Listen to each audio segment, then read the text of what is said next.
ready for another lesson?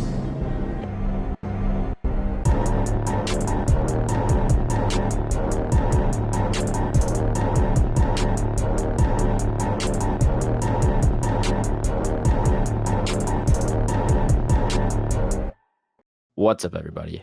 Welcome back to Back Row Banter. Oh, do I have a shadow, Nathaniel? I was trying, but Yet another visual we're- gag for the audio listeners.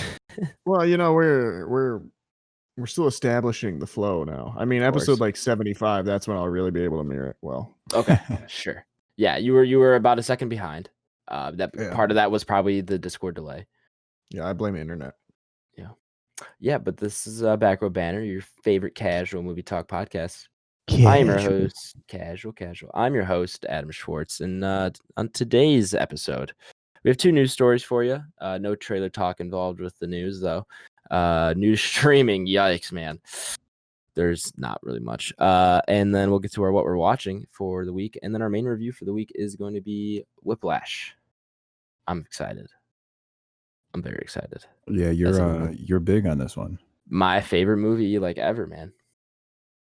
Top number one. Blake, was this your first time seeing this? Yeah, it was. Okay. Well, joining me today. We'll get to that. With joining me today. It's the Thankful Rev. Why are we going thankful again? Is this Thanksgiving? Is that what we just Yeah, did? man. Yeah, Okay. man. This thing. Yeah, you got to be thankful. Yeah, what do you not? What are you care thankful about for, this? Nathaniel? My horn of plenty. I just really love cornucopias. Oh, okay. You don't see enough of them these days, you know. Only in the Hunger Games. It's true, right? And I mean, Yeah. that's not even a good cornucopia. That's a scary No. cornucopia. That's a very scary. It's a lethal cornucopia. Yeah, make cornucopias great again, man. Bring them back. Make cornucopias great again. Yeah. Also joining me today it's Pumpkin Pie Ty. Hello. How are you doing, Pumpkin Pie Ty? I'm good, bro. Did you have any pumpkin this I'm week? really good. I did not. Do you have pumpkin spice? I did not. I'm not a huge Ooh, I love pumpkin spice. I like my coffee, but I don't think I've gotten pumpkin spice. So you have had no pie, no pumpkin pie, nothing. This is unfortunate. Not as We'll have to save it for next week, I guess. We had a dope ass cheesecake. Yeah, 100%. Ooh, from where?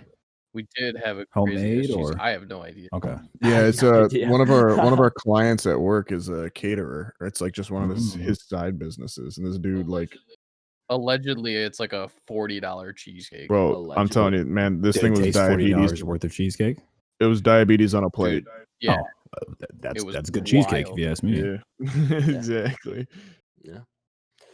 Well, was that's really good. sultry voice over there is Silverback Blake.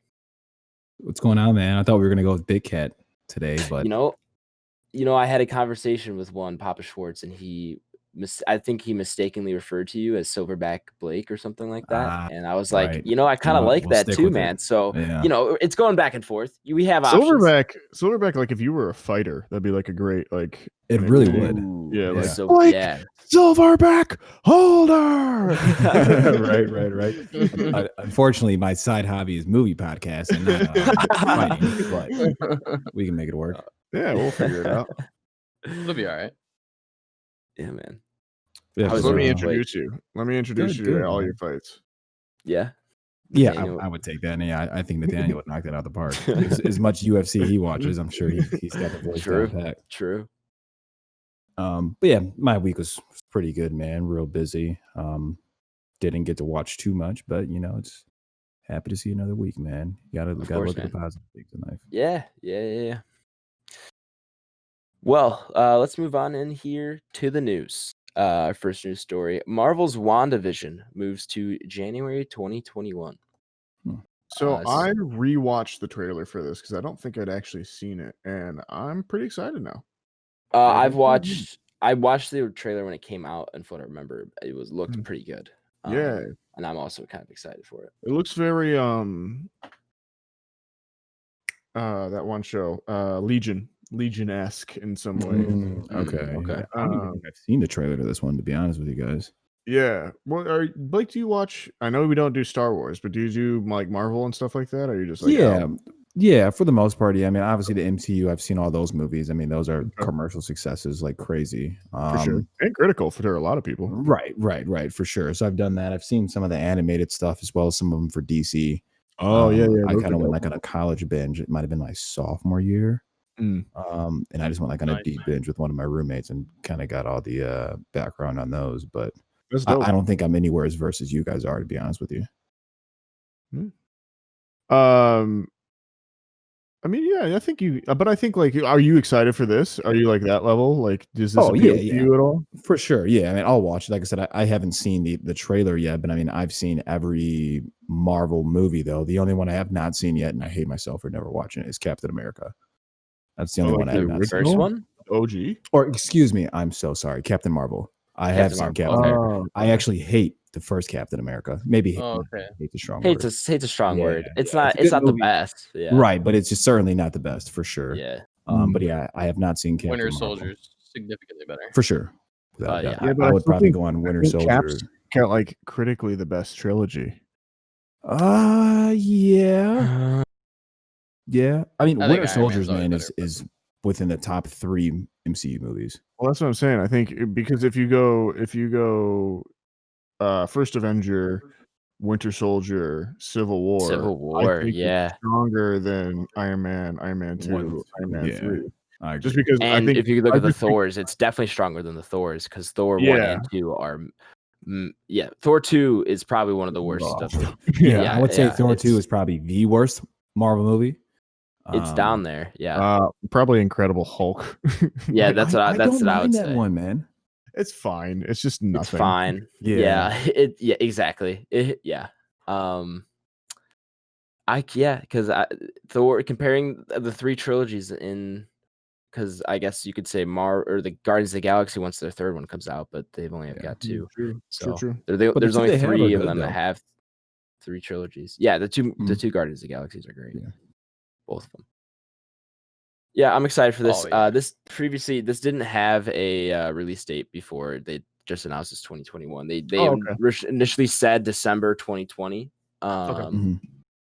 But COVID delayed that and stuff, so it's not getting pushed back too far, at least. I think that's smart, anyways, because then you can go from Mandalorian into WandaVision, and you'll get that carryover rather than if like you had them on at the same time. It just makes sense for Disney to start for as content as they are to spread those out a little bit more, even if it's only a month. So we'll look forward to that.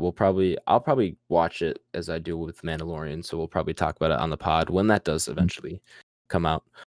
But our next news story is a follow-up from last week's news story about Johnny Depp being dropped from Fantastic Beasts. Was that last week or was that the week before? I think, that was last week. That was last week. Yeah, pretty sure that was last week.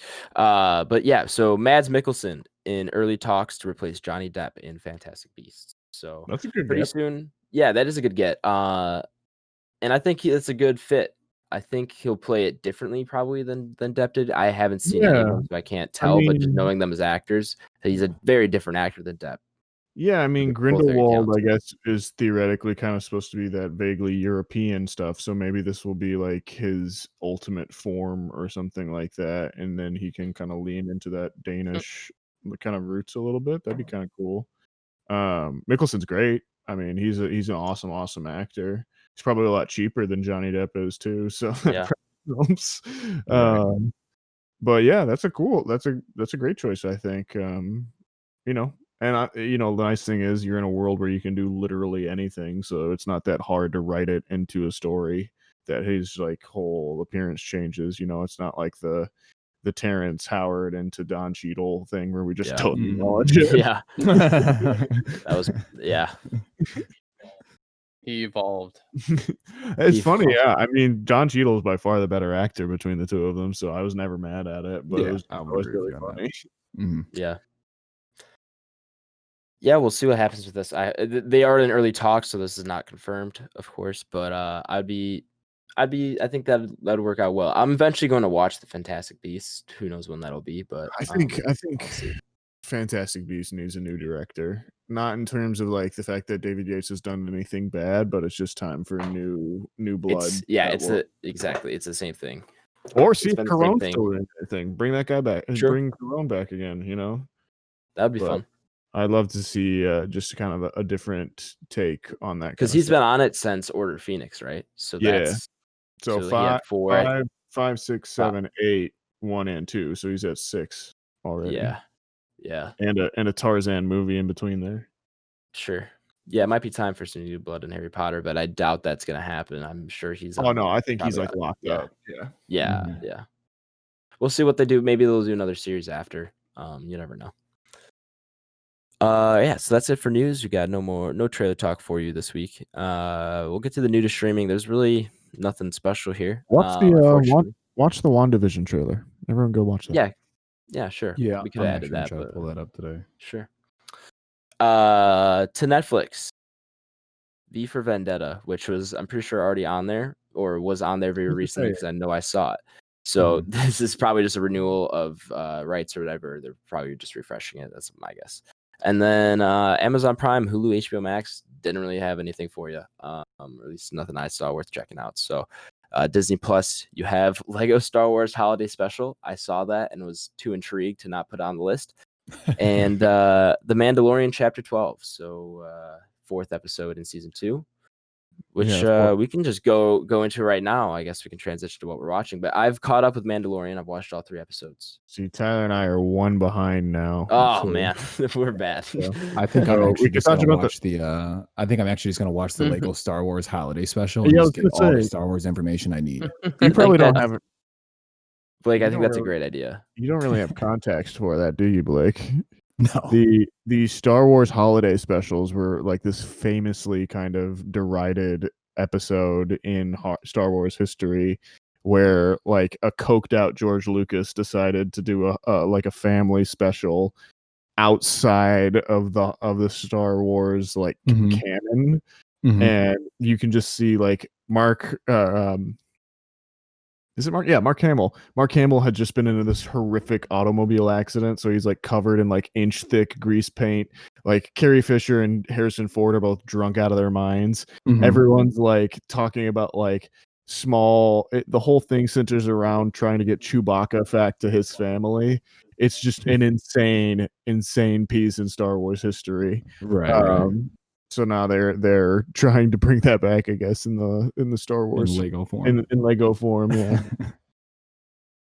Yeah, I might have to check it out, man. Which is just incredible. Yeah, that's funny.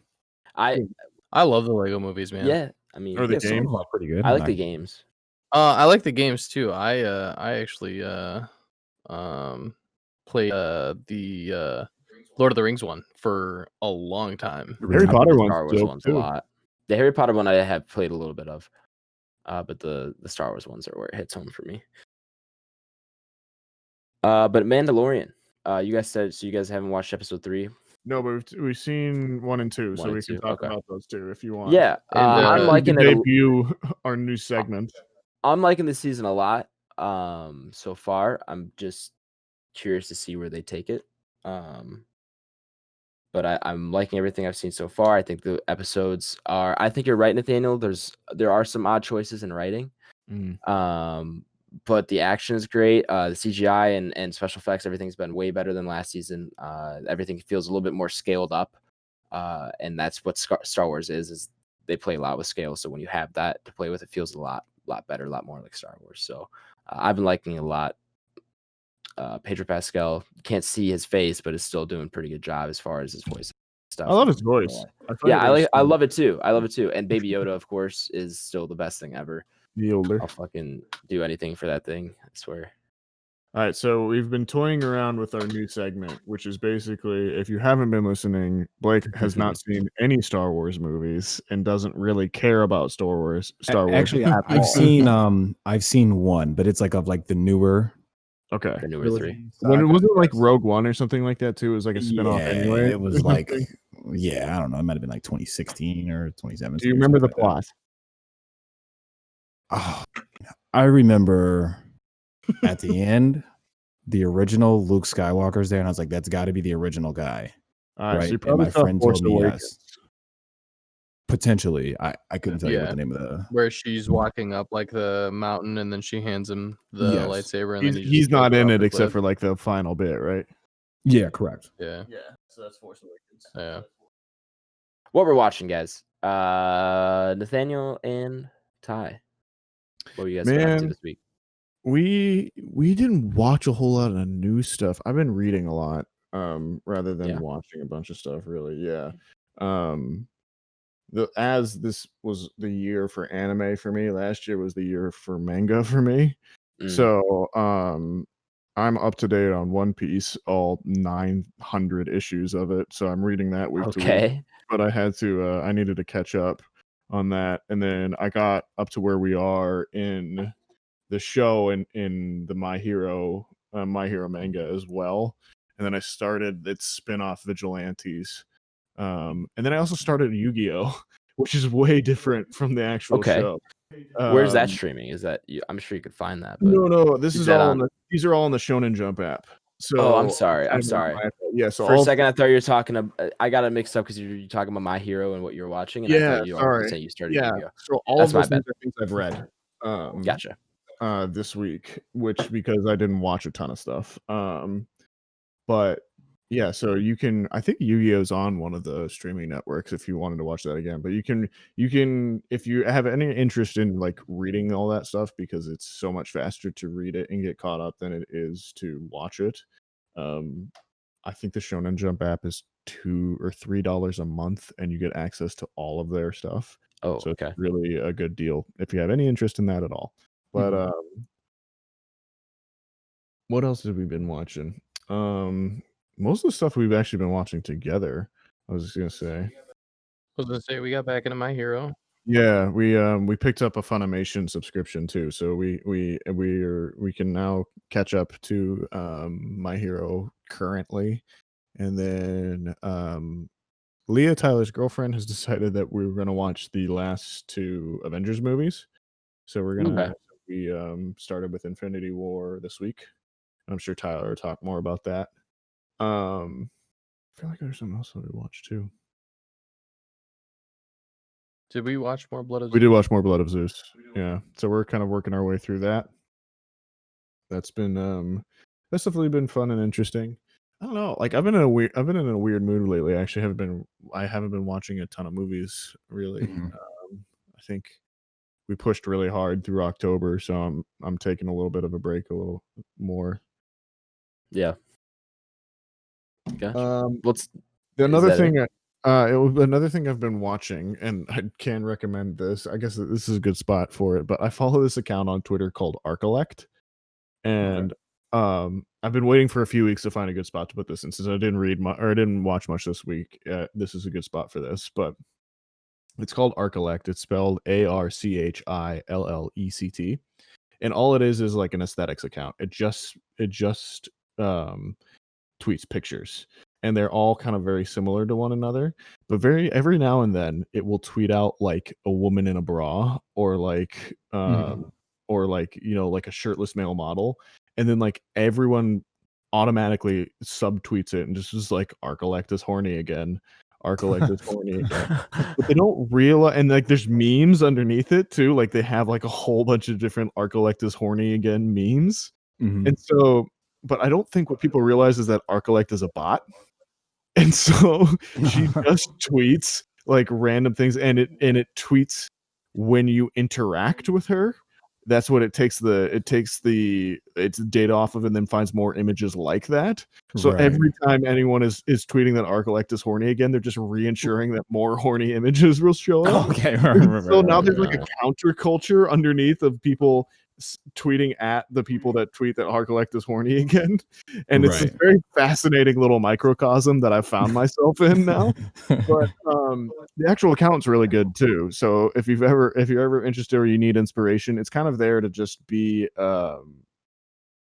it just has like different thought-provoking images, or like or different aesthetic styles. It's very very interesting. So go out and check out Arcolect and the saga of that. Yeah, that's pretty funny. I'm fascinated. That's like the social media world for you. If you could like explain it in a sentence. You know what I mean? Right. It's like it's so weird, man. Like sometimes it doesn't even make sense, but it's It's one of my favorite things now. It's place. like I love every time. I hope Arcalike tweets something horny, and then I get to just watch the world unfurl in front of me. Yeah. Ty, what you been up to, man? Yeah, I was gonna say, I think that's mostly it for me. Ty, what have you been doing? We did Infinity War, which is just a classic in the MCU universe. We were actually talking, and I honestly think that Age of Ultron is probably one of my more favorite movies of the MCU universe. I really just like the introduction of Vision, and you really start to see the struggle of like what the team's going through on like their own individual basis, and then when they kind of come together. And I think that's just really fun. And in the comics and everything like that, Vision is one of the most powerful MC Universe characters, and it's just really cool to see him come to life. And he's one of the most powerful characters in the movies, I would say. I think he's a little underpowered for what he does compared to in the movies, what he is in the comics. But there's he's pretty much unbeatable. But you also have to remember that like there's like it's very hard for a movie to accentuate one character when I've read like just comic books about Vision. Sure. Yeah, everything's different from the comics too. Like a movie Captain America is way stronger than comic Captain America. Like Tony Stark's way better of a person than comic Tony Stark. Like Vision being underpowered in comparison to his comic counterpart isn't that crazy. And I think that's maybe where like WandaVision is going, is him discovering more of that, because he has a really interesting power set. Overall, I also think that's going to show how powerful Wanda is. Yeah, for she sure. is insane. Yeah, she's also one of those characters that is like very unbeatable in the MC universe. Yeah, depending on which version you go with her. And they showed a glimpse of that. What is that? Is that in Infinity War, right? Where they kind of showed a glimpse of first of how strong she could be. They've never really showed like her actual power, because it's always like they make it seem like it's like shooty fire powers, but her actual power is she can control the odds of something, which then if you like take it to its nth degree, it basically gives you control over anything. Because I can be like, oh, the odds that Blake is going to turn into like a squid right now are 0 in 100. Or 0 in a billion, but I can control that to be one for one. So now Blake's now a squid, like that. Right. I gotcha. So you can kind of do anything with her, and so they've like overpowered her at some points to the point where she's like decided there isn't any more mutants to like, and then they've like underpowered her to where she's like can basically just have shooty fire powers. So it just depends where they kind of go with that. But then you have to fit so many characters in one movie that it's very hard to show each individual power of every person to the X amount. But they do a really good job. And I really just like the introduction of Ultron too. Just really goes to show like how powerful he is, and the fact that like Tony and Bruce created him, and he is also a part of Jarvis, and he's learning, and it's very cool. What else? Oh, I'm continuing my venture with Friends. Nathaniel joined. How's that going? I'm still in. I think every time I watch it, I'm a little bit more in, and I think this is just because this is like the 90s in me that I may have never gotten from this show, because I really didn't care for it at all. So I've actually been really, really pleasantly surprised with it. And I think the fact that Adam thinks that it's not there for him, I think that may just be like an age thing, because I actually really enjoy it for what it is for the most part as of right now. So I mean, we'll see. Yeah, I think there has to be a little bit. You lived through the 90s. I didn't, but so then let me ask you. Right, exactly. How similar is, because like these two shows, like I almost probably can't even tell the difference between them if they were like on a TV. But how similar is that to like a One Tree Hill? Is that like what came first? I don't know. I've never seen. I'm pretty sure Friends did. Okay, I've never seen One Tree Hill. I think Friends is way, yeah, I've never seen One Tree Hill For either, sure. but again, I have 4 little sisters, and that's one of those shows that I think 2 or 3 of them, or maybe all 4 of them is pretty obsessed with. Right. So yeah, that's not something that I probably won't ever get Mhm. into. But Friends, I can agree to, and like I said, I have actually been thoroughly enjoying it, and I've been finding myself laughing more than not. One For Tree Hill's sure. a full decade after Friends. Is it really? Wow. Yeah, I was gonna say I feel like it's Like fairly you watch newer. the first episode of Friends and it is like 90s to the core. Like Really? When did that come 100%. out? 93. Okay, yeah, that's pretty early. The funniest thing about Friends to me is watching the versions where they take out the laugh track, and it's just them sitting there in awkward silence for about 4 seconds in between every line. Anything that's got That's actually pretty funny. anything No, that's it's fucking hilarious. in front of a live studio audience too, though. Like, But I in that show they would pause for it. I mean, in other shows, Big Bang Theory is one that does it a lot, and a show that I love personally. But like the Sure. laugh track in Big Bang Theory is not as obnoxious as far as how long it takes, and you don't Yep, you but- know they do pause, but they don't know the pause is not as long and dramatic as it is in Friends. but I'm pretty sure Friends is an actual audience, whereas Big Bang Theory is just a laugh track. They do. I'm pretty sure Big Bang does live audience as well, but they definitely add the laugh track. But they do, I believe, film in front of a live audience. Okay. I think that's a Honestly, don't know. I think that's a hot take. If we're going back to hot take episodes, Sure, fine. Put it down, man. Big Bang Theory over Friends. Oh yeah, man, I love Big Bang Theory. I would take that over Friends every day. We'll talk about We'll explore that later. on another hot take Yeah. episode. Bazinga. There you go, Yeah. guys. Hot take. Bazinga.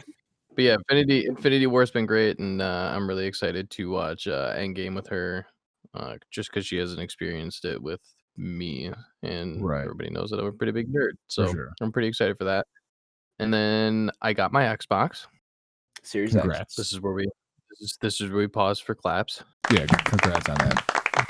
Absolutely. Not too loud because I don't want to disturb the audio listeners, but congrats, man. Just that's Exciting. where you put your little audio clip in there of claps. you're making more work for me. I see how this is. Yeah. Yeah.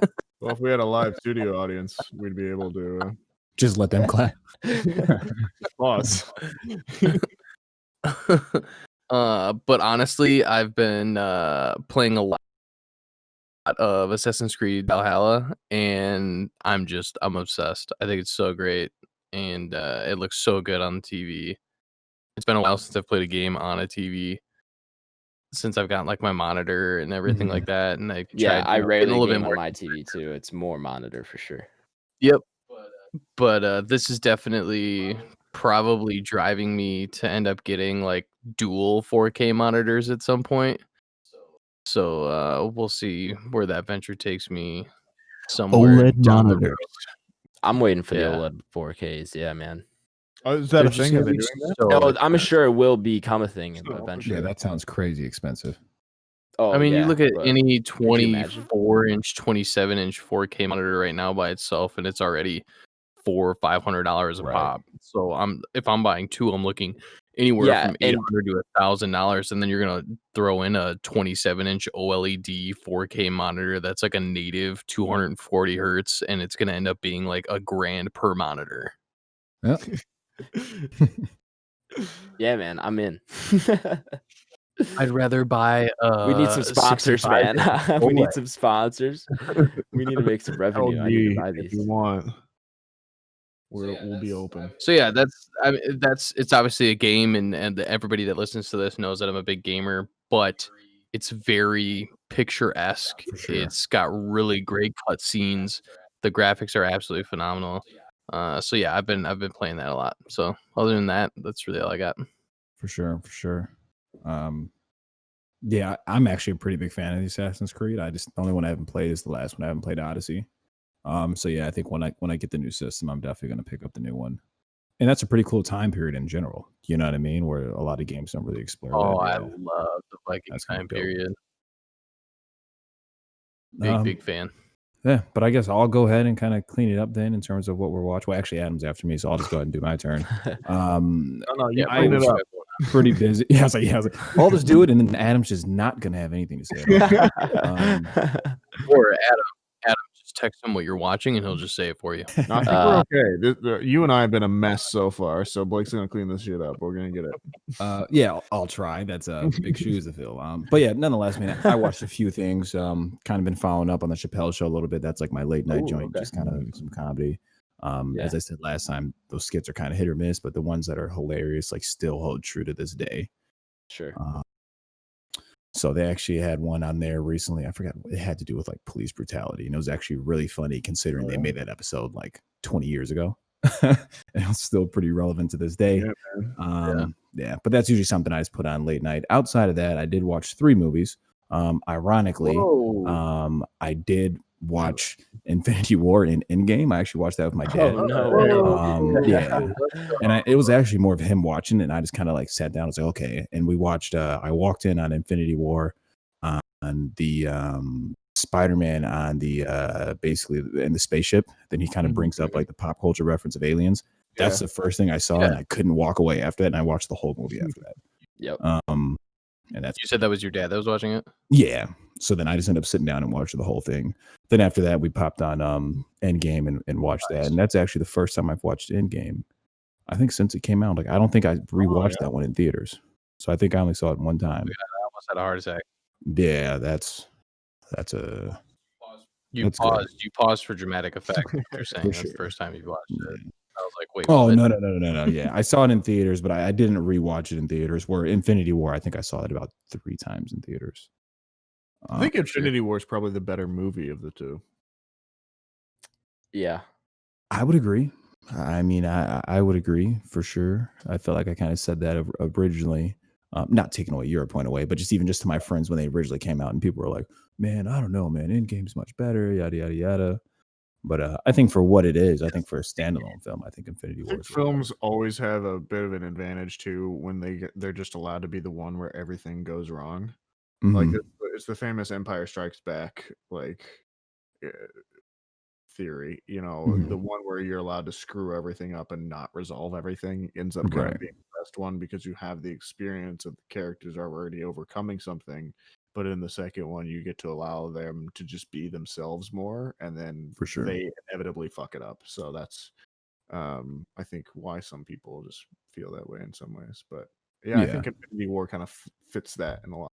Too. Yeah, man. I mean, that thing still holds up well. I mean, hell, both of them do, right? I'd be a liar to say Endgame doesn't hold up well either. Oh, no, Endgame's such a crowd pleaser. For sure, sure. It's such an emotional finale to that stuff. It's great. For sure, yeah. So, I mean, we don't even really have to go into details about that. We're all kind of knowledgeable of those. I'm sure most of the listeners are as well. But I know Tyler's going to kind of kick that off with his girlfriend as well next week. So we can probably kind of get into a little more details on those. Outside of that, the one movie I did watch was actually a Netflix one. I kind of came across on like that top 10 like trending or whatever, I was just looking for something quick. And it's a horror movie. It's called His House. I'm really interested in that. It looks terrifying. Yeah, so I watched it on Friday, I want to say. Yeah. And the kind of basis is that they're African immigrants in England. Yep, and correct. They get kind of put in public housing as like a holding place or kind of like this is their asylum seekers, I guess, right? Right. It turns out to be haunted, which solves the greatest problem in horror, which is why don't you leave the house? Well, you can't. So you can't. Exactly. Right. So if they leave the house, they basically get sent back to Sudan. Okay. So it's good, man. I mean, especially once you put into perspective that it's a Netflix horror movie, you know what I mean? It's way better than a lot of the garbage you can get from that, Yeah. Yeah, I don't mind it. It's got a pretty good play on it being haunted. There's like kind of some witchcraft and stuff in there, and I like it. Nothing breathtaking, but certainly in terms of a Netflix movie, I think you'll get something out of it. So that's from the director on that's going to be Remy Weeks. Okay, not someone I'm familiar with. No, I'm not familiar with it either, and I think this might be one of her, or I'm not even sure if this is a man or a woman. This might be one of Remy Weeks' first films. Sure.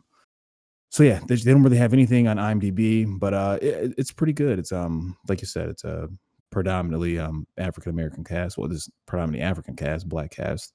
And yeah, it takes place over there in England. But I would say, if you got a few minutes, I mean, and you're kind of into horror, I would say give it a spin. I think Nathaniel would get a kick out of it. Yeah, I've been interested in it for sure. I'm excited to see or intrigued to see where it goes. So I'll probably give it a spin sometime soon. Yeah, for sure. But yeah, so that's kind of it, listeners, on my end. Not too much to go in depth about on a Netflix movie, as you could imagine. And then MCU is MCU, so I know we'll talk. Did you like it better than Project Power? Yeah, for sure. For sure. For sure, I would say. Bro, I can't tell you how many times I'm just walking through on my day and I'm just like, Jamie Foxx had the shrimp power. Yeah, that movie wasn't that bad, but then like the scene where that guy turns into like the troll at like the club thing, I was like, okay, this is going bad. Yeah, and then when his power was the shrimp, I was like, yeah, this is fucking terrible. Just insane, an insane choice in filmmaking. Firecracker shrimp. Who would have thought? Pistol shrimp. Pistol shrimp. That's what it is. Yeah. Pistol shrimp pump. For all of you Rage Against the Machine heads out there. So that's it on my end. I guess we'll go ahead and turn it to Adam. What'd you get into, man? Clean us up here, Adam. I had a busy-ish week, but I got to a movie. I'd watched Molly's Game. Okay. Yeah. That's actually a pretty good movie. You know, it is pretty good. I liked not too long ago for the first time. Yeah, I liked it. It's hard to say I liked it a lot, but you know, it's up there. It was pretty good. It's fine. It's yeah, good. It's not great. Good. It's pretty good. But it's not great. And some of the writing is just oof.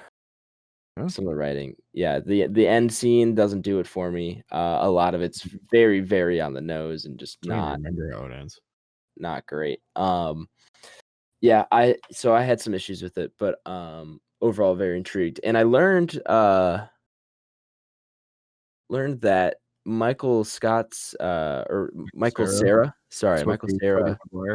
is supposed to be Tobey Maguire, which I think makes that movie so much better for me, at least. Yeah, he's apparently not a nice person. Not very. But maybe we'll see him in Star Wars. Or sorry, in Spider-Man. Yeah. So yeah, watch that, and then you wouldn't be. Sorry, I said you wouldn't be. I don't think anyone could be a good person if you end up with just that amount of money at that age. Yeah. You're not wrong. And then the other thing I watched is, you guys know, recently got a new girlfriend and gave her the remote, and she put on Bachelorette. The show? Is that a movie? Is that a show? The Bachelorette. Yeah, no, the show. How do you guys feel about this Bachelorette show? I have never seen anything on The Bachelor or Bachelorette. Not that I'm denying its cultural relevance, because apparently it's a big thing, but I've just never seen either, and don't really care to. I 100% stand behind Nathaniel's statement. But if I had a girlfriend, I feel like you've probably seen it. I've definitely seen these. They've gone on forever. It's literally the same thing over and over again. Even in fact, to the point where they always bring back a person from the previous season to be the next Bachelor or Bachelorette. I've had girls in my life growing up. Like I said, 4 little sisters. I have a mom and a stepmom, and either way, I've also had like ex-girlfriends that like drag you into this stuff. I'm so happy that Leah does not care for this. What came first, Bachelor or Bachelorette? I believe The Bachelor. I think The Bachelor. Okay. In my mind, I'm creating a meme.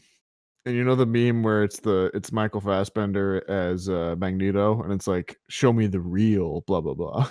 Yeah, So, yeah. like, in my mind, it's like the Bachelorette, and then he's like, show me the real Bachelorette, and then it's like the Bachelor, and then he's like, no, the real Bachelor, and then it's Rock of Love or Flavor of Love. Yeah. And then he's like, perfection. Like, I saw Flavor of Love at 13 and or like 11, and I don't think I could like ever top that. Basically, and that's pretty much like what all those shows mimic. To be honest, though. Yeah. I think Bachelor. I think Flavor of Love was a mimicry of Bachelor, but Flavor of Love just like did it to the nth degree. It Jersey Shored it. It created its own place in pop culture, and like you understood exactly what it is. Adam's roommate just getting buck naked behind him right now on stream. Really just letting it all loose. Noah's just going wild back there. His name's Owen, man. It's not Noah anymore. That's Noah. Yeah, we've already formally agreed that the guy's definitely name Noah. is Noah, no matter what his name is in real life. Oh my god. Yeah, I don't care who you live with. Their name is Noah. Oh god. He heard Flavor of Love and his pants dropped. I understand. Yeah, he can't hear anything, man. So I don't know what you're talking Yeah, this is like the definition of like mindless TV. Oh, it's just watching. reality TV. For sure. Yeah, it's just there. But it's not that much people- reality. I mean, they have writers, and a lot of this is very set up, and Oh, 100%. Yeah, I'd agree. yeah, with that. it's yeah. So Yeah, she put on so The Bachelorette. happy. Apparently, the most recent season has some drama because the main Bachelorette fell in love immediately with some guy, and then and then she left the show. No. Yeah, man. It's my crazy, God. dude. It's crazy, man. And so then mid like 4 or 5 weeks in, they had to get a new Bachelorette and bring her in. What will they think of next? Gasp. Yeah, that's what I watched. And then the other thing is Cold War. Call of Duty Cold War. Black Ops Cold War. It's been Oh yeah, very I fun. that. Yeah, I like it a lot. It's I one of haven't the new been consoles? seeing any notifications on when you're streaming, by the way. I turned out to be way more busy this weekend than I planned. Tried to stream. You should have gotten Watching The notification because I Bachelor. did technically turn on my stream last night, but then my PC started freaking out, and I was like, I don't feel like fixing this right now. I just want to play COD. So I just played COD.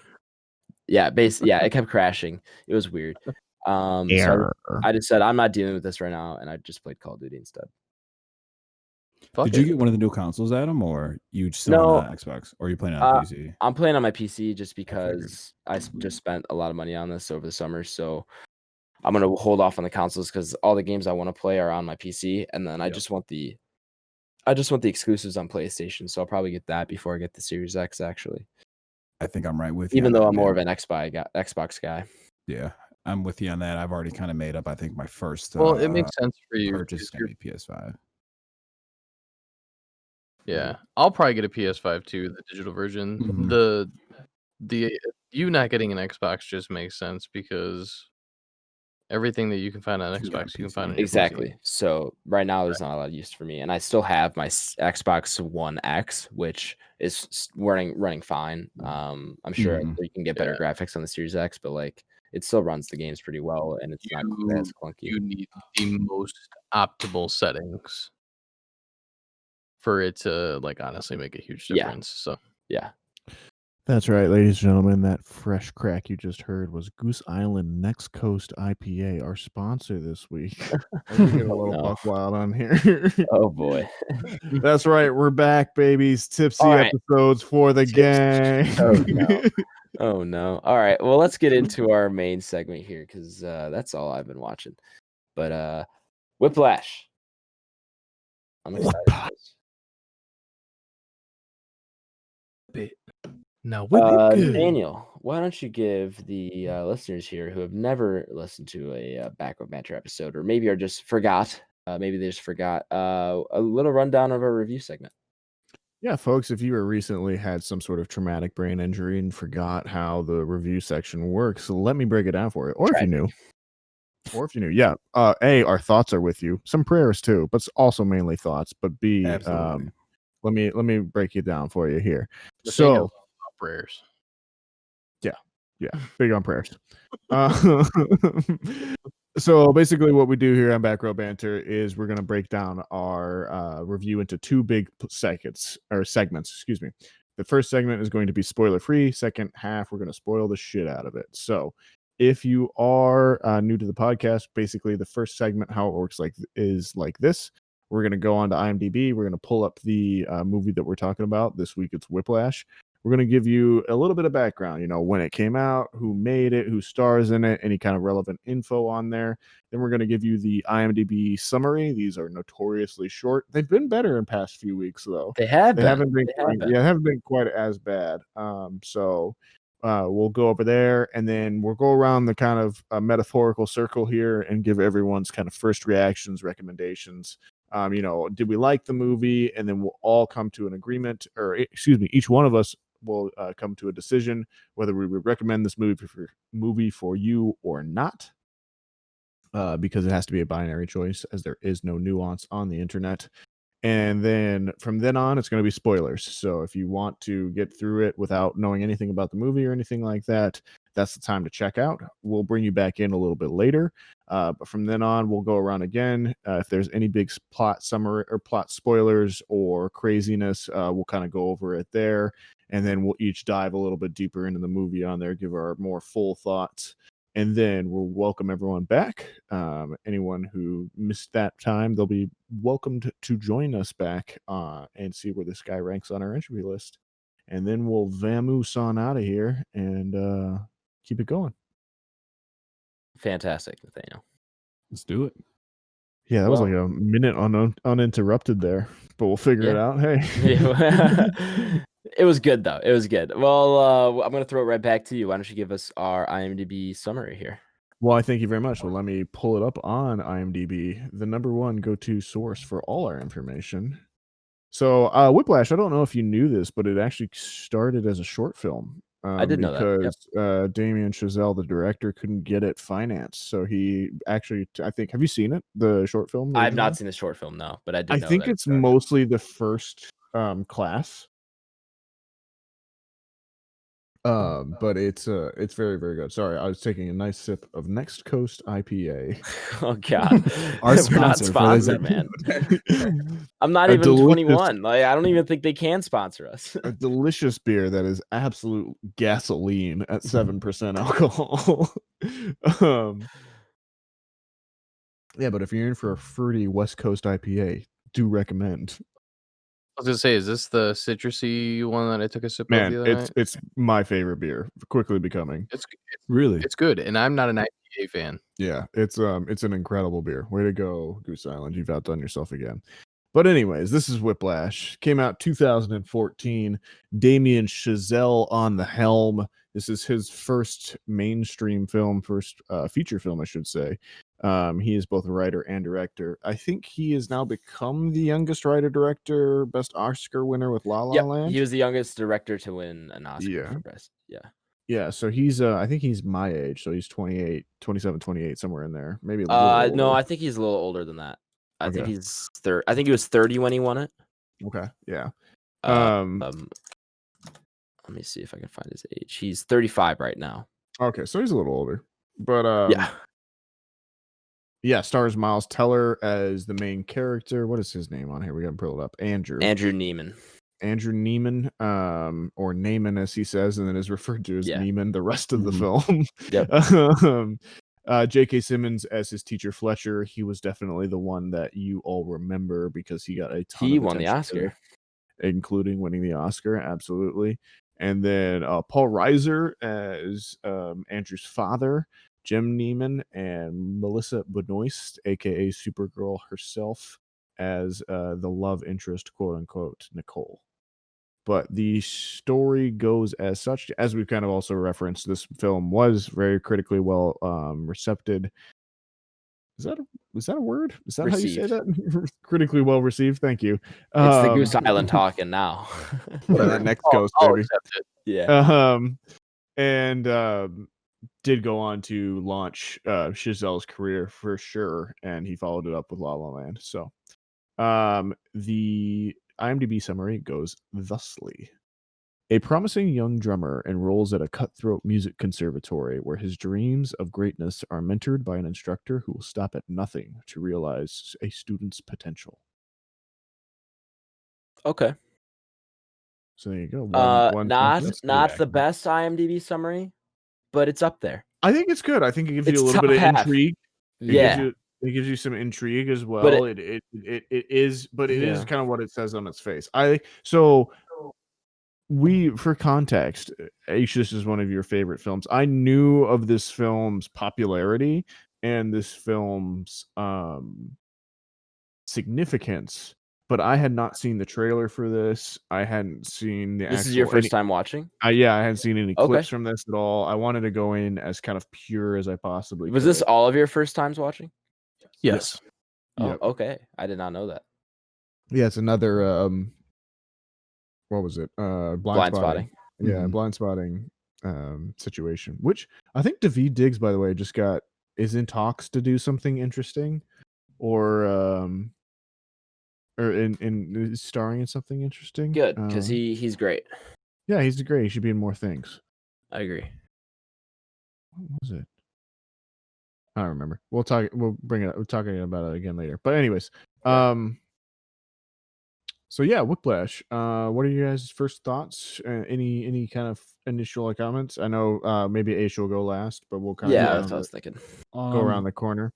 Yeah, I'll go first then. I mean, I kind of got some notes written in my phone, but yeah, I mean, I like it. I mean, it's definitely a psychological drama. You know what I mean? If you get into the really core of it, I mean, you're watching somebody pushing somebody to become the best they can possibly be.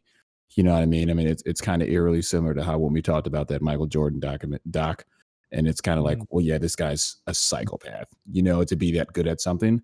And I think this movie kind of puts that on a blank sheet of paper where you can see that in a theatrical sense, right? Of like, to be able to be this good at something or be able to push somebody this much, right? You do have to have something kind of off going on in your head, you know what I mean? But I guess that's kind of the price you got to pay, right? To be one of the greats. But it's a good movie, man. I mean, it's the dialogue is really good. I mean, some of the insults are almost funny, you know, like that. The dinner scene is great. Yeah, you know, that's one of my fit. Yeah, that's such a great line when he goes through words you'll never hear from the NFL. Yeah, right. Yeah, I like it though, man. I would say I like it, and I'm not even super big. I mean, I don't think this is a musical movie by any means. But this certainly isn't like my favorite genre, you know, but I like it a lot. By the way, Daveed Diggs is in talks to be part of Moon Knight for Marvel. That's what I was thinking. Oh, okay. That's cool. Yeah. Yeah. He wouldn't play Moon Knight. That's supposedly going to be Oscar Isaac, but he'd be part of the show. So very interesting, cool news on his part. But continue, Blake. Yeah, no, I would say that's pretty much it. Like I said, not necessarily my favorite genre, but I do like it. I mean, there's certainly some takeaways from here from a theatrical standpoint. The acting is superb. I mean, I think this.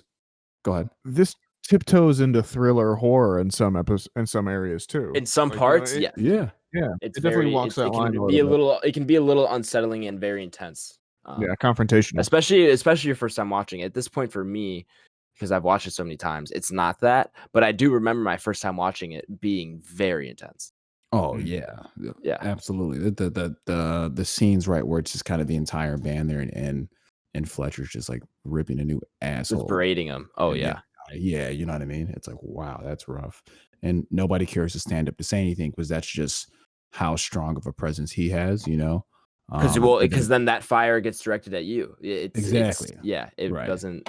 It still goes. It goes to everybody. It's not just him. Yeah, it's good. But then you go through and you see Andrew's kind of character arc, where eventually he does kind of overcome some of that stuff. But yeah, I would say that's kind of my 2 cents on it. If it was just a recommend, not recommend, I recommend it, and I like the movie. Great. I'm glad you liked it, Blake, because I was a little nervous. It's good, man. Yeah, I can recognize it for good. What it is, you know. It doesn't. I don't need it to be your favorite movie for sure. But I'm glad you liked it. What do you think, Ty? I thought it was great. There's a really good tie-in with what people actually probably go through when they are trying to be this great. And it really shows a lot of people how that looks. And kind of going back to your psychopath reference, I think this is a really good way to kind of look at the passing of the torch in a way. I think in this case, J.K. Simmons is that psychopath that is kind of hell bent on trying to find great people, and he just has his own way of doing it. And you get to see how that psyche plays onto somebody else who's kind of finding their own way. They're very young. They don't really know what to expect. He's a first year, so being able to go into somebody like Fletcher's class is very intimidating for him to begin with. So there's already that amount of pressure on him. But yeah, I think it's a really great psychological kind of thriller. Um, there's a really good tie-in with everything. For the most part, I think my only qualm is like the ending, but it definitely does a good job at making sure everything is got a nice pretty little bow on it. And at the end there's a really cool kind of, like fuck you. um but yeah, I think all in all it's a really good movie. It's really well written. J.K. Simmons is an absolute monster. Yeah, Miles it has a Teller great plays performance. yeah, it's awesome. Yeah, it's fantastic. Miles Teller does a pretty good job for what his part is. He definitely not his, outbreaking performance of his entire life, but he does a really good job overall. But yeah, if it's definitely, comes down to it, I definitely recommend. Yeah, good. Nathaniel, I'm very curious to see what you think, Nathaniel. Yeah, so I think this one for me sits in an interesting space overall. I've been thinking about this movie a lot because I was not a fan of it for about the first 10 to 15 minutes until J.K. Simmons came on screen. And even then, my enjoyment of the film was not necessarily in the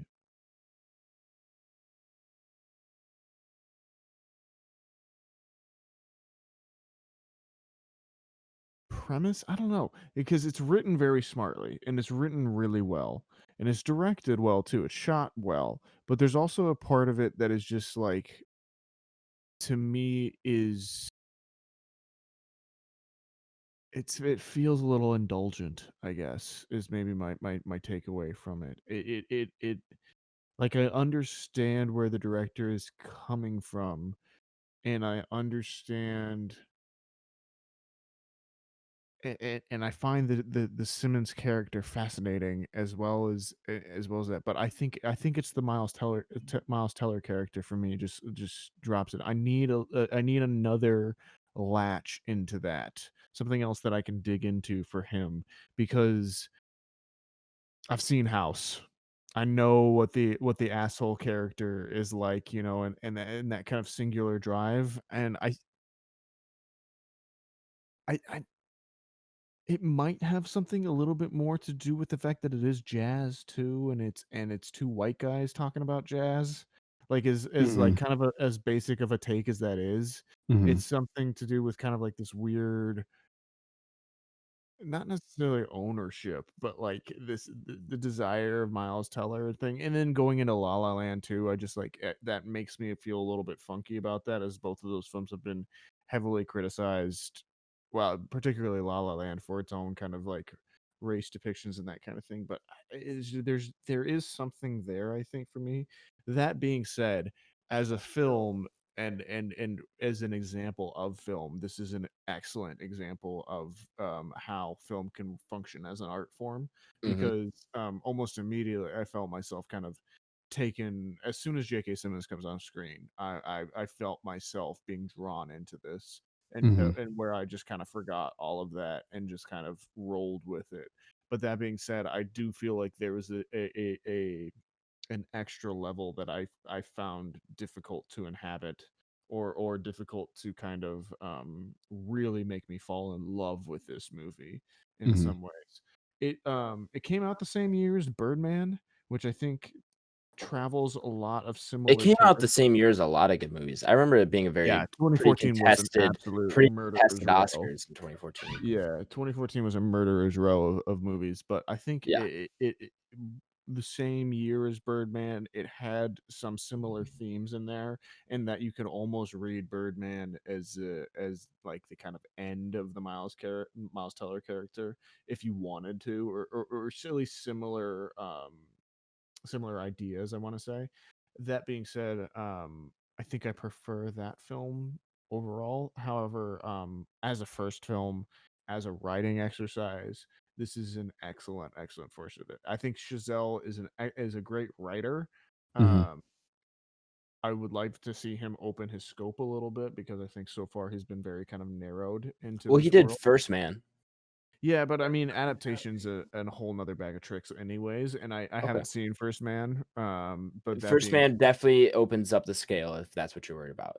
No, I'm never really worried about the scale, I think, but I think he's so his skill is writing in particular. Like, sorry, I'll try and bring it down a little bit because I'm getting picked up in Tyler's mic. But like in particular, the scene when Miles Teller character is talking to Melissa Benoist and they're breaking up. Or no, it's not when they're breaking up. It's when it's their first date, actually. And they kind of reach a very awkward moment, and then she volunteers information about how she's upset about being in with her schooling.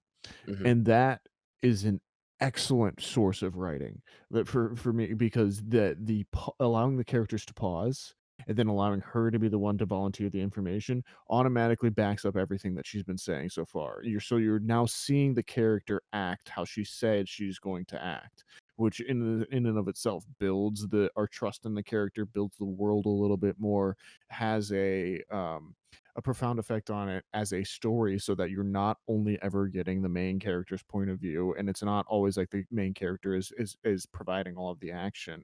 So that tells me immediately that Chazelle is thinking about these things. He's an excellent writer. He understands the function of story and how the characters move within and out it. But there is just he's missing one or two things that I think that would take his films to that next level. So may I remind you, Nathaniel, we are still a non-spoiler segment. So yeah, I know. Okay. And I have more thoughts going forward from good. that. But good. I just want to make sure you weren't spilling it all up front, because I do want to save some more talk. No, yeah. So recommendation, absolutely. For a yes on that for me, but I will. I have thoughts. Okay, good. For me, this has been I don't even know how many times I've seen this. It's, I think, under 10, but it's I'd say it's between 5 and 10. I remember seeing this for the first time with Papa Schwartz. It was a very intense movie. And I still remember that first time experience, and even going back to it, I don't get that nearly as much as I did the first time, but I still do a little bit. But I still like rewatching this movie because just of how much detail is packed into it. And you can get more. Even this time that I watched it, I've gotten more out of it. So if you watch this movie and like it and like it a lot, I would highly recommend a rewatch at some point, and maybe multiple, because I keep picking up new stuff that makes me like this movie even more. That being said, yeah, it's a great movie, Nathaniel. Everything you said, just very, very, it's very film movie. And as far as like filmmaking and stuff like that, what are you looking at me for? I'm interested in you explaining film movie. No. Sorry. Yeah, maybe sounded like a bit of a weird term to use, but like as far as like filmmaking goes and techniques and stuff like that, it just uses a lot to me that I like. And its style and how it's directed and stuff. I think it has a lot of great film techniques, is more what I was looking for in it, that are noticeable and used well when you look for them. Sure, yeah, I would agree with that. Okay. So yeah, we can head into it's a recommend for me. It's gonna be a recommend all around. Please go watch this movie. It's currently streaming on Tubi for free with ads. Or Amazon Prime with ads as well. Is it That's where I on watched it. Amazon Prime with ads as well? Yep, All right, we watched it on Amazon. All right, cool. Yeah, so give that a watch. We're gonna head into spoilers. So if you have not seen this movie, go ahead, check the description. You can skip over the spoiler section, and then you'll be taken to our entry or the ranking on our entry list. But yeah, why don't we, Nathaniel, why don't you fill in the blanks a little bit here for the rest of the plot? Yeah. So, let's see, kind of where did we get up to? Miles joins the studio band, which is under Fletcher, who is J.K. Simmons' character, and we are led to believe, or we kind of clue in almost immediately that J.K. Simmons is an absolute lunatic. And this is really driven home when he chucks a chair at Miles Teller's character. And basically demands the absolute utmost from his students. And is completely willing to reinforce it with all sorts of horrific abuse, most of which is non-physical, but occasionally drifts across that line, and more mental, emotional abuse. Miles Teller is cool with it as long as he can still continue, but eventually he gets to the point where he decides he needs to be great. And he gets into a car accident and tries to make it onto stage, kind of fails, and then tackles J.K. Simmons' character, thus allowing him to be expelled from school. He then flips on J.K. Simmons' character and gets him barred from the school. J.K. Simmons tries to ruin his career by inviting him to play in a band and then switching the music on him. And then Miles Teller's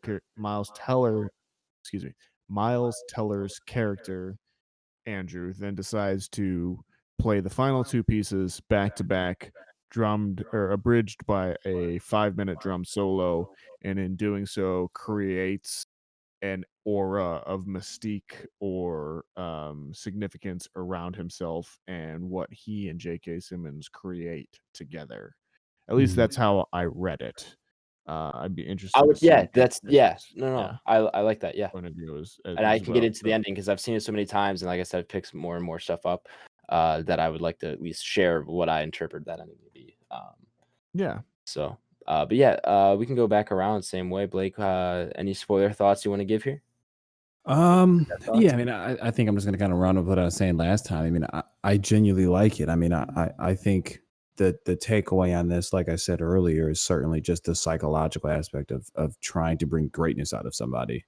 You know what I mean? I mean, and that's something that's I feel like every high school, college athlete at some point has this conversation, right? Like they have one of these coaches, one of these teachers, one of these professors, like someone inevitably comes across that. And I think, I don't know for you guys, I remember having this as like my junior year and just being like, okay, well, I either got to overcome or for sure gotta like get or crushed. you cripple. Right. Yeah, exactly. And now I look back at that as like the year in which I changed and I grew the most. But like I can definitely see where other people it would just be the end of it, you know? Right.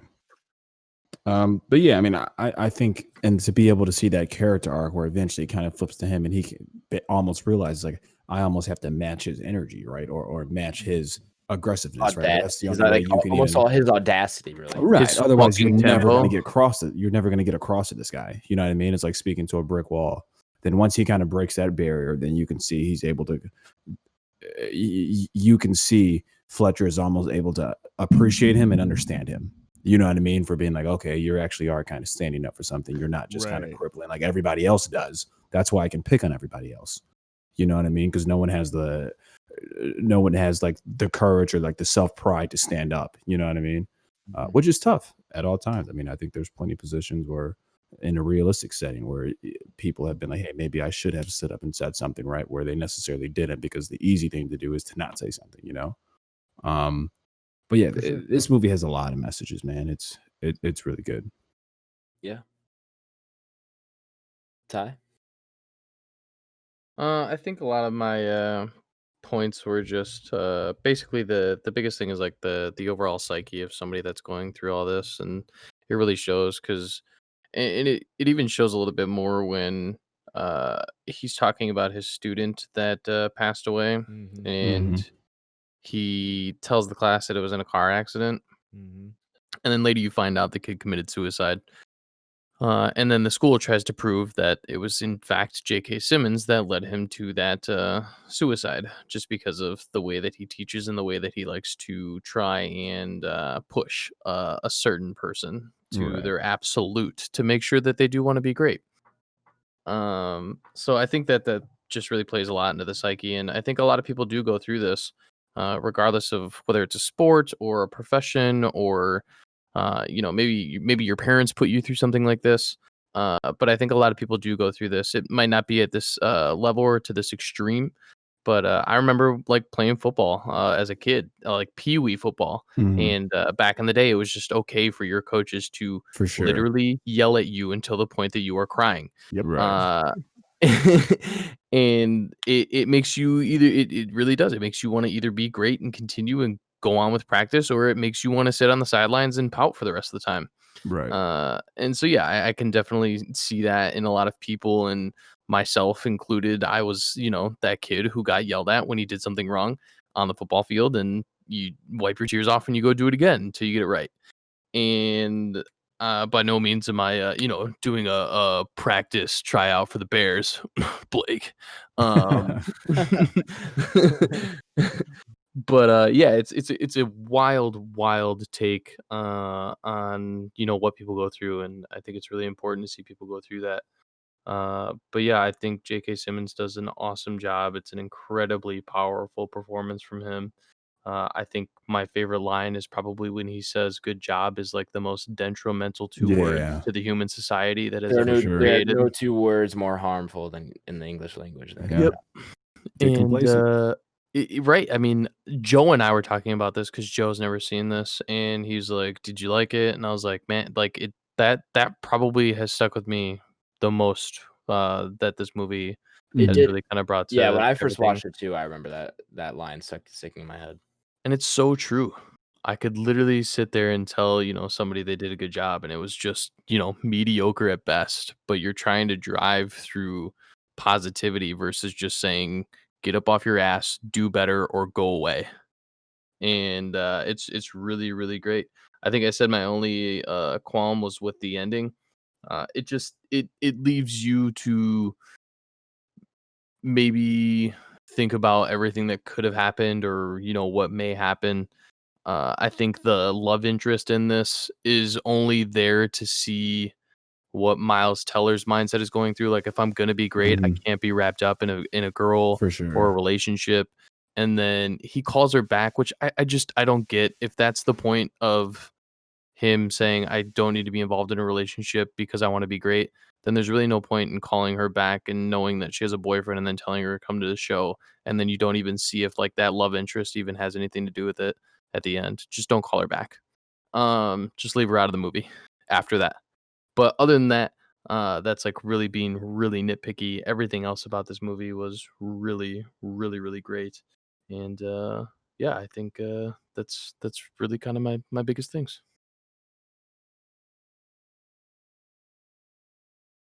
Professor.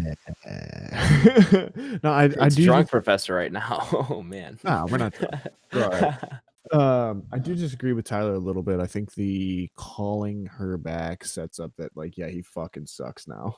Like, and that like he's made that choice and he's gonna have to live with it, and that that people move on, and if you're gonna be quote unquote great, you are giving shit up. So I think that, and then I also think that informs his decision to just be like, fuck it, I'm going to create this insane, crazy thing with the only other person who has matched my insane and craziness levels. And so I kind of get that choice. I do too. That being said, so kind of like as I was alluding to before, I had a real problem with this movie for the first probably 10 or 15 minutes or so, and then it kind of kicked into gear in some ways. And I feel that the kineticism of the movie really started as well, because movies are incredibly complex. They're an insane idea to try and convey to another person, but with the element of drumming in there, you have this sort of steady rhythm that builds in the film, and it builds and builds and builds and builds. And I think they do that mostly through the editing itself, where you experience this almost because drumming is marking time. You experience the film as marking time, and as it kind of speeds up, the film reflects that. And so I think it does draw you in incredibly well, until you feel like at the end of it you are in there with the drum solo. Like, I remember feeling in that moment like, wow, I am as tuned into this, as obsessed with this. Invested. Yeah, invested as well, as I would be with a like high strings, high intensity thriller film or something like that. Mhm. And I think the film was very, very successful at that. And so that being said, I kind of like I kind of kept this film with me, and I thought about it over a couple weeks or a couple days, as kind of Tyler was referring to. And then I went back and I started reading some of my own material and my own film analysis books, and I came across the kind of an essay on the original Lumiere brothers train arriving at a station. And kind of the legend of it is that you see the train arrive at the station, and that people saw that happening and ran from the theater or ran from the room because they thought it was real, and that kind of thing. And the basic point of the essay was that no matter what you're looking at, because it is this inundation of imagery or inundation of complex ideas in a way that you're unused to to having it presented to you, that you just become kind of enraptured. It breaks down that moment, that pause for reflection, where like someone will say something or someone will present something, and then you'll kind of say, how do I feel about that? And instead it kind of, because it's so reactive, it's so explosive, it jets it immediately into that emotional reaction to it. And I think this film in a lot of ways recreates that motion through the drumming and through the kind of emotional storyline you have between both Fletcher and Naaman, in that even though like I was feeling slightly resistant to it at first and feeling like everything was a little bit off, by the fact that the film is so kinetic and so arresting as a story and a film, you're immediately kind of drawn into it past that kind of reflectory phase and into being just in the moment. You're there with it. You feel present as the movie goes on. And I think that's its real success. So that's kind of my professorial class thought for the day. Yeah, I mean that's tough to follow up on. I mean, but yeah, my brain, I'm fine with you, man. I mean, it's a good film. Like I said, it's not even really my favorite genre, and I can sit I down think it's an excellent example of the genre, Right. and I kind of always say, if I'm breaking it down into somebody showing me something new or showing me something in a perfect example of something, it definitely falls into that perfect example. But just to watch J.K. Simmons alone for the hour and 46 minutes that you get to see this, is just watching a person at the height of their skills and the height of the absolute peak of their professional career, and just being able to watch that. What a joy. What an exciting time to be able to see someone go through that in a creative endeavor. So hats off to him. He absolutely murders it.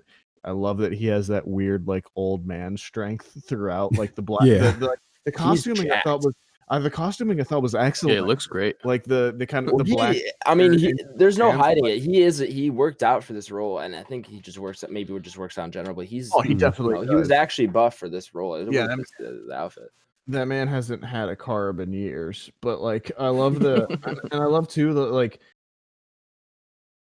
I think this film is very smart in that it knows what it is, so that like even though we are built, we understand Fletcher as this fucking like monolith of a human. He represents so much to us, but then we get the real world glimpse of him where he's just filling in for a jazz band in a bar, and like everyone knows. I find that very interesting. Is that the film understands jazz music's place in the world, and that like no one really gives a fuck.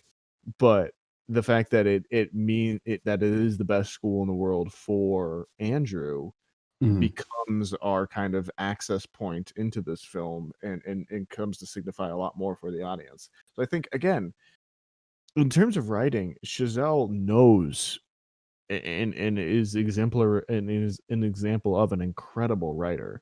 But I think there is just something that he's just not quite tuned into on the directing portion of it yet, for me anyways, that really moves this one up the list. But those are kind of my thoughts. So I would disagree. I think I agree with you that he's a great writer, and he this movie is very well written, and I like La La Land and First Man. I didn't love, but it's got some great. It's good. It's well written. It's got some other issues with it. Like I felt like after La La Land, like I feel like First Man came out so quick after it that I didn't. No, La La Land was it 2016? You know what? I think you might be right. La La Land was 2016. I think First Man might be 2017. Yeah, I just never felt like he was comfortable in that role. And granted, I haven't seen First Man, but just I remember when it came out, and I remember, transitioning over, keeping the same actor with Ryan Gosling between the two of them. It read to me as like a studio wanting to capitalize on what they had, and then not really kind of like seeing it come through to completion. But that's just me. There are some issues with that movie, but we can get to that another time. But I thought this movie was really well directed. I don't think you get that performance out of Simmons, out of someone who's doesn't know what he wants and isn't willing to tell Simmons what to do and how to act. And I think a lot of that came. Obviously, Simmons did a great role, but I think a lot of those intense scenes from both Miles and Simmons, you don't get those without the directing of Chazelle. And I think there's a lot of great shots in here. I think what you're talking about with the rhythm of the movie kind of flowing with the rhythm of the shots and stuff is more, I think you kind of get that with his quick shots. There are a lot of scenes where especially in the band room, especially when they're playing, where it is very quick into the very quick. You get one shot of something and then it moves on, and it's very snappy too. Because I remember in the band scene, there's a lot of like opening the cases for the instruments, and a lot of quick cuts, a lot of quick and it's very snappy, like I said. So I think this movie is very well directed. That's part of why I love it so much. So maybe we might just disagree on that one, Nathaniel. But as far as this movie goes overall, this is my favorite movie basically ever. I think it's really good. It's also very rewatchable, as I've been saying. I've picked up more stuff every time I watch it, and even on this latest one I did as well. And I think that just shows how much details in every shot, how much thought is going into every line with the writing and stuff. This movie does a lot of, as you rewatch it, you'll realize it does a lot of foreshadowing. And towards the end of the movie, it will start doing. It started to. This is what I noticed more in this rewatch, is that it does a lot of callbacks as well, very slight and subtle callbacks. But for example, before the final show, that Fletcher is screwing Andrew Neiman over, he's talking to the band, and he's like, these guys don't forget all that stuff. And then he goes, right before he goes out, he goes, let's just have fun out there. And that's kind of hinting back to when he talked to Neiman right before his first like practice. And he goes, just relax, have fun, all that stuff. And then goes into the band room to berate him. And that's when he throws the chair at him. So that's a really good scene as well. It's a great scene. Yeah.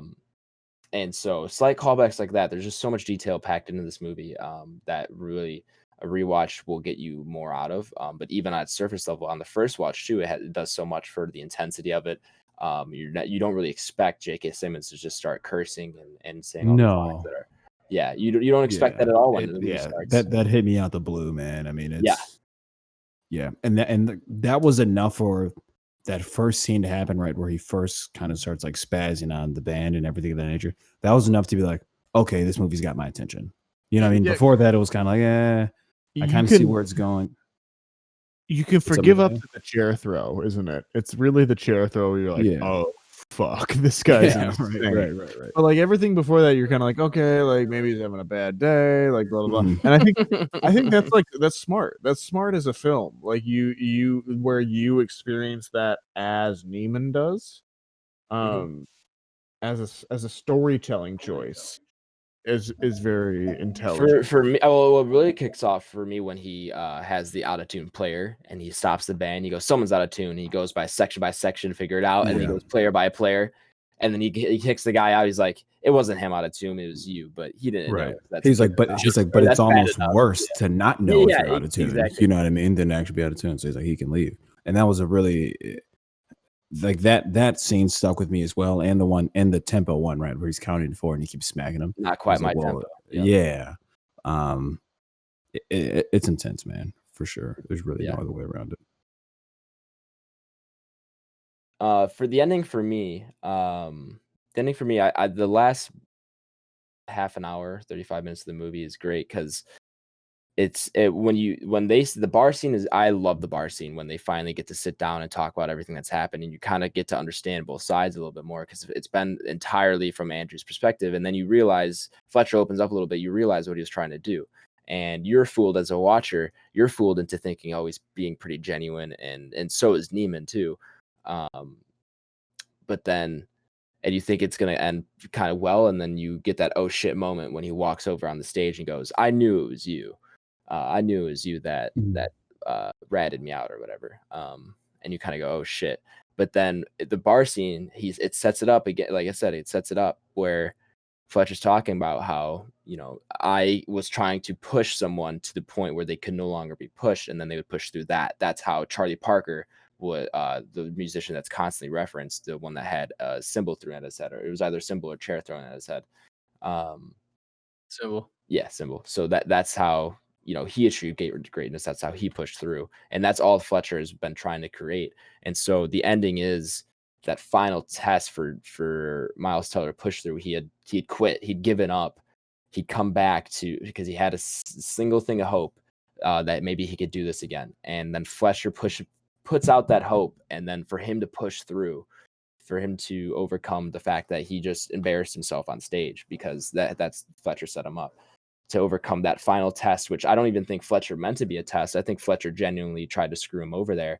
And then and by pushing through, realized, oh, okay, this is what's going on. I think they both kind of come to that Miles Teller comes to that realization first. That's what he's trying to do. And then J.K. Simmons finally comes to that realization and is on board for it. That for me just makes the movie, the payoff there at the end, that he's finally pushing through. It was, I don't know. I like the ending a lot. I think, Tyler, I know you said you had some problems with it, but for me, I thought it was great. I just think Nathaniel, you said it earlier. It was very, it puts a bow on a lot of things, but it's just a very small, compact movie. And that's why I like Giselle so much. It's a very small scale. You listed off the characters. There's only really 4 main characters, or 4 characters you get to know very well in the story. Yeah. And it's not even long. The runtime's like just over an hour and a half. It is 146. Yeah. Yeah. He packs so much. For sure. He's packed so much in so little time. And like I said, there's so much detail in every shot. The fact that I keep watching an hour and 46-minute movie and still get more on my 6th, 7th, whatever watch this is for me, that's, to me, very impressive on its own. I forgot where I was going with that thought. Nathaniel, you look like you wanted to say something.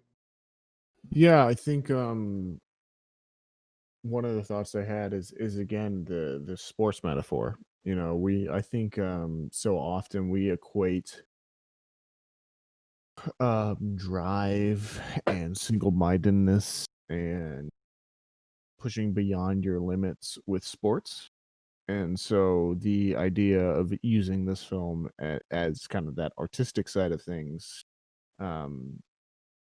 and illustrating just how much dedication that again, that physical dedication, the fact that you're bleeding over the drum set, the fact that you're doing that, I think really kind of builds into what makes this appealing, because in a lot of ways it is a sports movie, but the ending, which you've referenced once or twice, I think is what saves it in that way from becoming just another sports movie, in that it really emphasizes the collaborative nature of art. And for me, it's, again, Andrew needs Fletcher just as much as Fletcher needs Andrew, and together they create something that is exceptional by pushing against each other. That's where the artistry happens for both of them, and that's the kind of electrifying thing at the end. But also, again, you understand that in some ways Neiman has sold his soul for this. So that's just an interesting story to tell all the time. So yeah, that's kind of my take on that. But yeah, very, very solid movie for me. I'll be very interested to see where it shows up on the Entropy list. So maybe we should rank it there. Me too. Yeah. Does anybody else have any closing thoughts they want to get to? No. All right. Well, let's then welcome back our listeners who skipped over the spoiler portion of the pod. We're going to now put Whiplash on our entry list. For those of you who do not know, the entry list is Back Row Banter's official list of every movie we've reviewed, regardless of genre, on one complete fantastic list. You can find this list in the episode description. It is linked down there. The link will take you to my Letterboxd, where the list is kept. Tyler, you had a funny face, so I'm going to toss it over to you. That was a good one. That was a good one. Thanks, man. I really appreciate that. I got a lot of them. I mean, your regular one's pretty funny too. Thank you. Oh, I live in a frat house. So I still get points for those. Joke sold. I forgot to. Oh, my dinosaur. Man, So for listeners that may be coming in for us, the top 10 goes thusly. Number 1's The Shining. Number 2, Django Unchained. Number 3, Arrival. Number 4, Pan's Labyrinth. 5, Hereditary. 6, Halloween original. 7, Prisoners. 8, Inception. 9, Green Room. 10, Halloween 2018. So an absolute murderer's row of top 10 there. And then we go actually all the way to 22. So if you can keep in mind that there's just a lot of high quality films in here. So, I mean, Ty, do you have an idea of where you would be on there? I think I kind of want to put this at, like, I'm really struggling. I want to say like 10 or 11. So post Halloween 2018, above The Strangers? Yeah. Okay, so that would be 11. Or do you think it's above Halloween 2018? Do you think it's after Green Room? That's what I'm struggling. I don't think it's above Green Room for me. Okay. Wow. Interesting. I could see that though. So where you okay? Ty, where's your official placement on here? I'll give it 10. 10. 10. Okay. 10. Okay. Yeah, I'll go ahead and follow that up. Looking at here, it's kind of tough as well. As we said last time, the entry list is kind of how the public views things, your personal feelings towards it. Does it bring anything new? There's tons of things. It's ever moving. On here,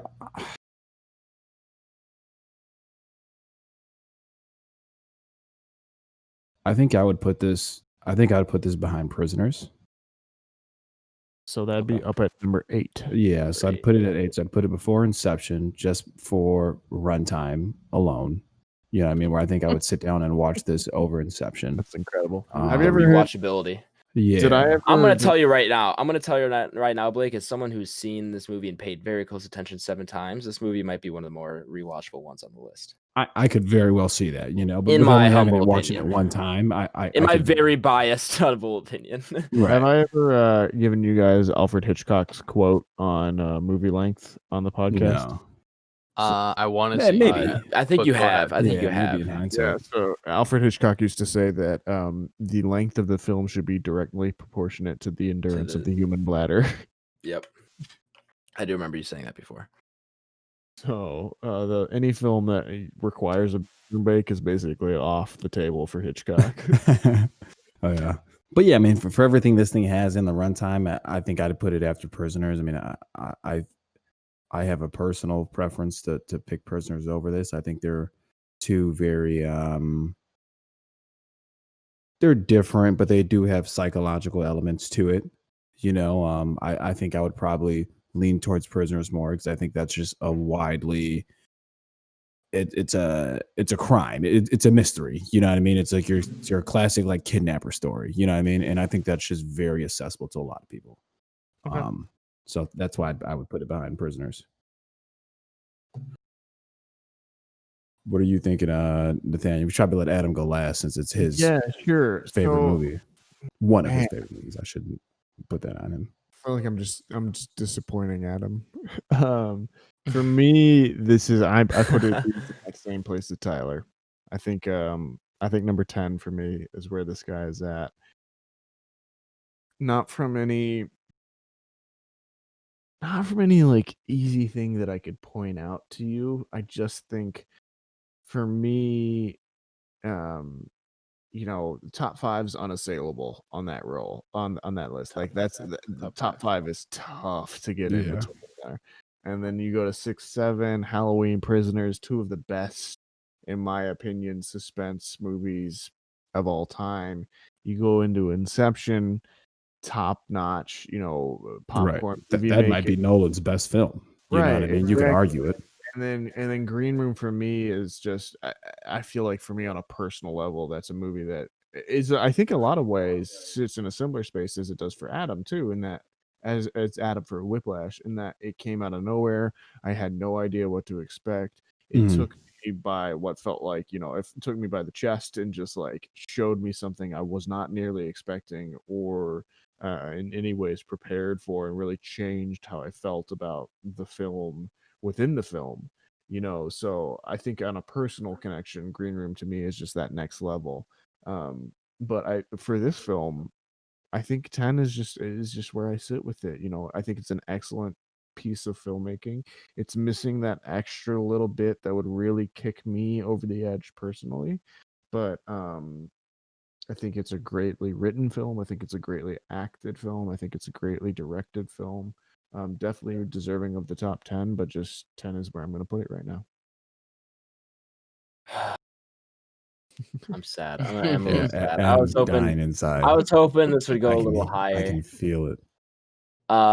So interesting thing on here though. If you look at the IMDb for Whiplash, this is an 8.5. Yeah, it's really high. This is higher than The Shining. Shining has an 8.4. And I believe Django also has an 8.4. So I'm just putting that out there. I'm just putting that out there, putting it into the ether.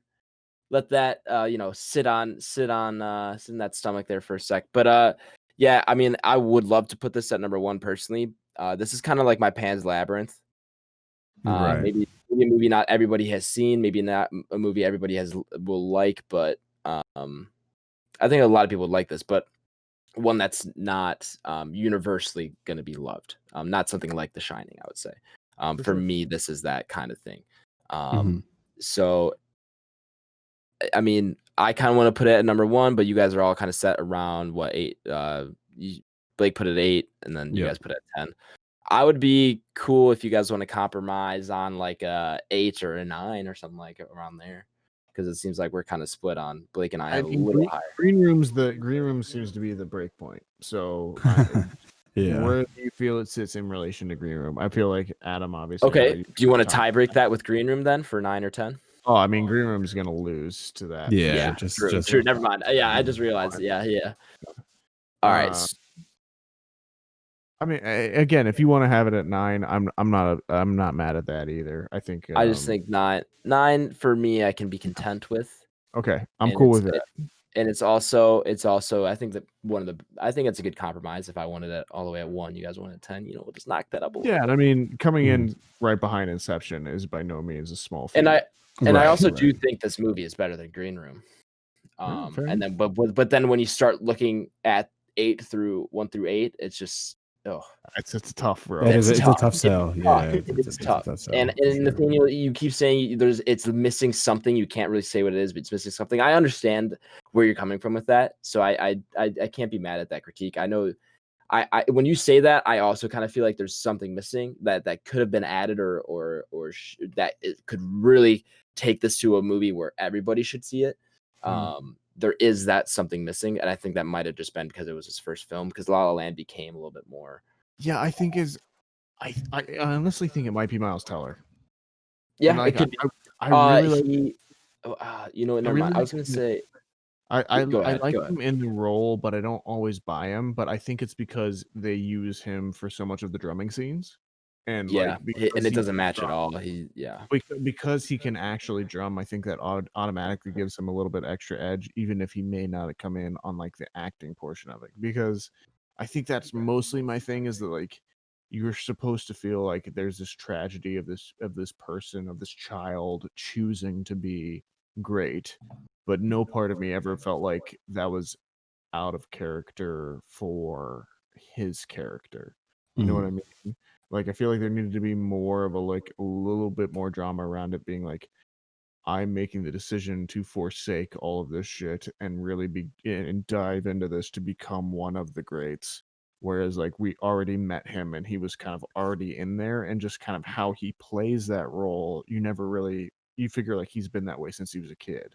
Not that he was exposed to what it takes to be great and then makes that choice for himself, but that he'd already kind of had that, and now he's just kind of backing, like walking the walk while also talking the talk. You know what I mean? Mm-hmm. Does that make sense? It does. Kind of like a little bit of it? Tyler's nodding a little bit, so I'm gonna assume I'm kind of making sense a little, even if a next coast deep. But no, you are, and I'm content. I'm content with number 9. I'm liking where that's at, especially when I compare it to the 1 through 8. It's like those are all great films. Yeah. So I can't be too mad. All right. Well, sliding in number 9 on the Entropy list. Let's get on out of here, I guess. Our next topic, our next review is going to be Requiem for a Dream, currently streaming on HBO Max. This was a suggestion for one BlakeHolder. Blake, what made you inspired to suggest this movie? So I've never even seen Requiem for a Dream. So it's just one I've always wanted to kind of sit down and watch, and I figured like, why not get it on here? Sure. Yeah, why not get it on here? I'm down to watch it. It's one I've also wanted to watch. I just haven't had the motivation to until now. For sure. So. Right. I think this was what I've been watching like week 4 or 5. It was on my list. So this is my thoughts on it are actually on pod, but I'm definitely down for it. Mm-hmm. It is on HBO Max, by the way, so it is available on there. Cool. Yeah. Do we have a 5-star review, Nathaniel? Not that I've seen. So if you're wanting to do a 5-star review, please leave one with us on either what they get if they leave a 5-star review, Nathaniel, or in email. I'll read it. I'll tell you all on pod. It. On pod. Whoa! You can hear this voice read whatever you want to say. Could be bad, could be nice, could be sexy, but it's got to be 5 stars. All right. I want to do it now too. Well, please share the podcast. We would love to grow, and we can't really do that without your help. So share with a friend, family member, a drummer, a band member, intimidating teacher, maybe one of those dudes playing the paint cans outside, like a Macy's or something. Yeah, a street performer. Mm-hmm. Yeah, so please do that. If you want to follow the show, you can do so on Twitter at Banter Row. On Instagram, we are Back Row Banter Pod. Our YouTube is just Back Row Banter, and our email, if you want to contact us for any questions, comments, concerns, grievances, anything of that sort, you can do so at backrowbanterpod@gmail.com. But BlakeHolder, where can the people find you at, my man? Letterboxd, my man. Letterboxd. I'll be on there, keeping a list of some movies, logging some stuff. Like I keep saying this every time, I'm not really sure what I'm going to do my next large review on there, it'll probably be a movie I hold dearly to my heart. So maybe the next horror movie we do, maybe the next Denny V movie we do. That's probably plausible to be in there. But yeah, that's where you'll find me, Letterboxd BlakeHolder. I'll go ahead and we'll go to Nathaniel today. I feel like I always go to Tyler, trying to switch it up. Yes, so you can obviously find me, ladies and gentlemen, on Twitter or on Instagram. Actually, I run the Back Row Banter Instagram account. Been falling asleep at the wheel the last few weeks, but we're getting back out there. Don't you worry, we're coming out quick. I'll pray for you. Thank you. But you can find me personally on Letterboxd at @nsgingrich, on Twitter at @nsgingrich. Those are linked together. You can always find them nice and easy. Instagram at NathanielG92. And please do check out my other podcast, folks, if you're in the need or in the mood for something a little bit more creative. It's called the Sandpiper Tapes. It's spelled almost exactly how it sounds. You can find it on iTunes and Spotify. And also, a link will be in the description. The link will be in the description. Your podcast. Click that. Please check that out. Yeah. You can always find that on Instagram and Twitter too. Just search Sandpiper Tapes. You'll enjoy it, I promise. Yeah, that's it for me. Tyler, where you at? Hey guys, I'm at my house right now, currently just chilling. Talking to you guys. I'm here. I do Twitch every now and then. I'm in the works with Nathaniel on doing something pretty cool, or at least something that I think is very kind of near and dear to my heart, especially when it comes to gaming. Do you think that got me into gaming very like that was like my first kind of gaming experience. What was that? What's up? Do you want to give a brief? I mean, do you want to hint at it? Yeah. No. I'll kind of tell him what's up. So essentially, what I would like to do is, Nathaniel and I have always had this kind of thing where we would just get him a secondary camera and then tie it into my computer, and then basically have two cameras going on the same game, because we typically play together. But what I actually want to do is kind of center my microphone and my one camera on kind of like our coffee table in the living room, and then both of us are just going to be kind of chilling on the couch. And then I think what we want to do is we want to throw up the Halo games on the big screen, and just kind of go through those together. I grew up on Halo. Halo is something that's super, super fun to me, and Nathaniel's never played through the campaigns all the way through. Oh my god. Halo's probably... It's probably my favorite franchise. It's wild. The campaigns are insane, man. I'm excited. I've read the books and stuff, some of the books, and they're great too, actually. I got into the comics a little bit, especially when like Reach was coming around and everything like that.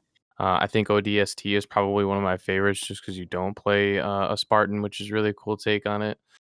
It's a little bit more tactical, but anyways, we'll get into that and kind of the description and everything on that when we actually start that up. But that's definitely something that we've been kind of hinting at for a little bit, and so yeah, we're probably going to try and start that up. So that's on Twitch. That's twitch.tv/El Trabajo. That's ELTRABAJO 87. And then you can also find me on Instagram, Letterboxd, and Twitter at Tyler Vidalis, VIDALES. There we go. And you can find me on Twitter. I'm at @mschwartzy. That's, I believe, the same thing from Letterboxd. Again, need to get that figured out. And then you can find me on Twitch. It's twitch.tv/Aish. I plan on streaming at some point. Who knows when I'll have the time to, but I want to stream some Cold War. I've been feeling it, but just haven't had the time. So we'll get to that soon. But yeah, that's going to be it for episode 26, guys. 26 in the books. 26 in the books. Pushing 30. Just like us. 30, man. I am 30. Join us next week for Requiem for a Dream. That was Requiem for a Dream. Jared Leto. With a little what.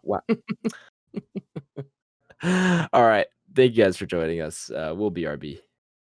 Be excellent to each other, and we will be RB. Thanks for listening. Pass it on to, someone you love, maybe someone you hate. We appreciate the share, the follow, the subscription, whatever it is you want to give us.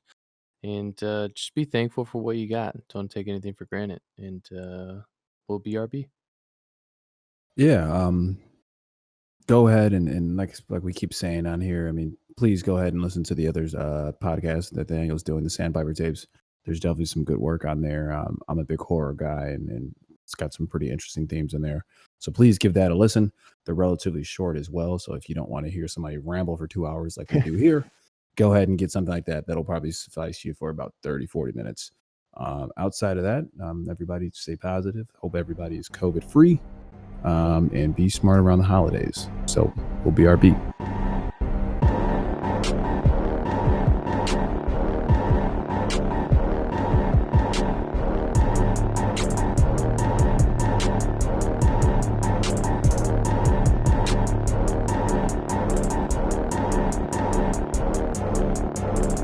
America, ready for another lesson.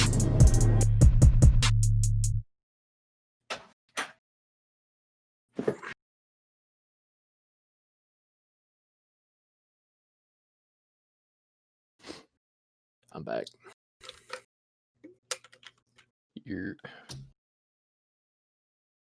Did anything funny transpire? Nope. No, not this week, man. Damn. It do be like that sometimes, I guess. You wouldn't think it'd be like that, but it do. You wouldn't think, man, but it do be like that sometimes.